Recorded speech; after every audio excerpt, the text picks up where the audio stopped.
Hello मेरे प्यारे बच्चों। आज मैं आप सबके लिए पंचतंत्र की कहानी लाई हूँ। अच्छा, तो हम लोगों ने पहला तंत्र जो कि था मित्रों में मनमुटाव और अलगाव, मित्र भेद की कहानियाँ जिसमें थी, और दूसरा तंत्र जिसमें कि मित्र लाभ और उसकी प्राप्ति से रिलेटेड कहानियाँ थी। दोनों तंत्र की कहानियाँ सुन चुके हैं। अब आज से तीसरा तंत्र शुरू हो रहा है जो कि है काकोली कियम, मतलब कि कौवे एवं उल्लुओं की कथाएं। तो आज जो सबसे पहली कहानी हम लोग तीसरे तंत्र की सुनेंगे उसका नाम है कौवे और उल्लू का बैर। बच्चों, ऐसा कहा जाता है कि कौवा और उल्लू आपस में इनकी बनती नहीं है। एक पूरी तरह से काला है पक्षी और दूसरा रात में खाली आता है, दिन में सोता रहता है। तो इनके बीच में अच्छी ट्यूनिंग नहीं है। तो क्यों नहीं है, आज हम लोग इस कहानी से जानेंगे।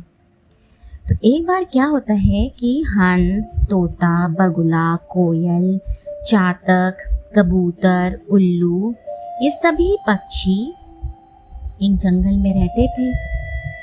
और एक बार सबने मीटिंग की, सभा की, और ये सलाह किया कि उनका जो राजा था, राजा वैनतेय, वो उनकी रक्षा नहीं करता है। वो सिर्फ वासुदेव की भक्ति में लगा रहता है, दुश्मनों से उनकी रक्षा का कोई उपाय नहीं करता। तो सबने मिलकर के ये सोचा कि हम लोग कोई दूसरा राजा चुन लेते हैं। कई दिनों की बैठक के बाद सबने एक सम्मति से एक सर्वांग सुंदर उल्लू को राजा चुना। अब अभिषेक की तैयारियां होने लगी।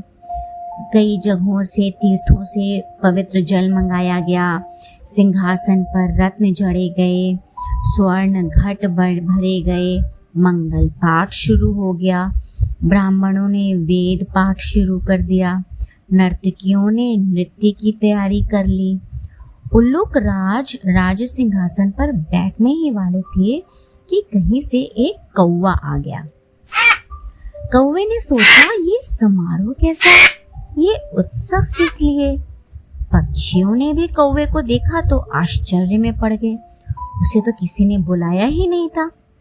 फिर भी उन्होंने सुन रखा था कि कौवा सबसे चतुर कूट राजनीतिज्ञ पक्षी है, इसलिए उसे मंत्रणा करने के लिए सब पक्षी उसके चारों ओर इकट्ठे हो गए। उल्लुक राज के राज्याभिषेक की बात सुनकर कौवे ने हंसते हुए कहा, ये चुनाव ठीक नहीं है। मोर, हंस, कोयल, सारस, चक्रवाक, शुक आदि सुंदर पक्षियों के रहते दिवांध उल्लू, मतलब कि जो दिन के समय जिसको दिखाई नहीं देता, उस उल्लू को और टेढ़ी नाक वाले अप्रियदर्शी पक्षी को राजा बनाना उचित नहीं है, क्योंकि उल्लू को देखा जाना शुभ नहीं माना जाता। तो इसलिए उसने कहा कि उसको राजा बनाना ठीक नहीं है, और वह स्वभाव से भी रुद्र और कटुभाषी है। फिर अभी तो वैनतेय राजा भी बैठा है। एक राजा के रहते दूसरे को राज्यासन देना विनाशक है। पृथ्वी पर एक ही सूर्य होता है, वही अपनी आभा से सारे संसार को प्रकाशित कर देता है। एक से अधिक सूर्य होने पर प्रलय मच जाती है। प्रलय में बहुत से सूर्य निकल जाते हैं और उससे फिर संसार में विपत्ति ही आती है, किसी का कल्याण नहीं होता। राजा तो एक ही होना चाहिए, उसके नाम कीर्तन से ही काम बन जाते हैं। यदि तुम उल्लू जैसे नीच, आलसी, कायर, व्यसनी और पीठ पीछे कटुभाषी पक्षी को राजा बनाओगे तो नष्ट हो जाओगे। कौवे की बात सुनकर सब पक्षी उल्लू को राजमुकुट पहनाए बिना चले गए। केवल अभिषेक की प्रतीक्षा करता हुआ उल्लू, उसकी मित्र कृकालिका और कौवा रह गए। उल्लू ने पूछा, मेरा अभिषेक क्यों नहीं हुआ? तो कृकालिका ने कहा, मित्र, एक कौवे ने आकर रंग में भंग कर दिया है। शेष सारे पक्षी उड़कर चले गए हैं, केवल वह कौवा ही यहाँ बैठा है। तब उल्लू ने कौवे से कहा, दुष्ट कौवे, मैंने तेरा क्या बिगाड़ा था जो तूने मेरे कार्य में विघ्न डाल दिया? आज से मेरा तेरा वंश परंपरागत बैर रहेगा। यह कहकर उल्लू वहां से चला गया। अब कौवा बहुत चिंतित हुआ, वहीं बैठा रहा। उसने सोचा, मैंने अकारण ही उल्लू से बैर मोल ले लिया। दूसरे के मामले में हस्तक्षेप करना और कटु सत्य कहना भी दुखप्रद होता है।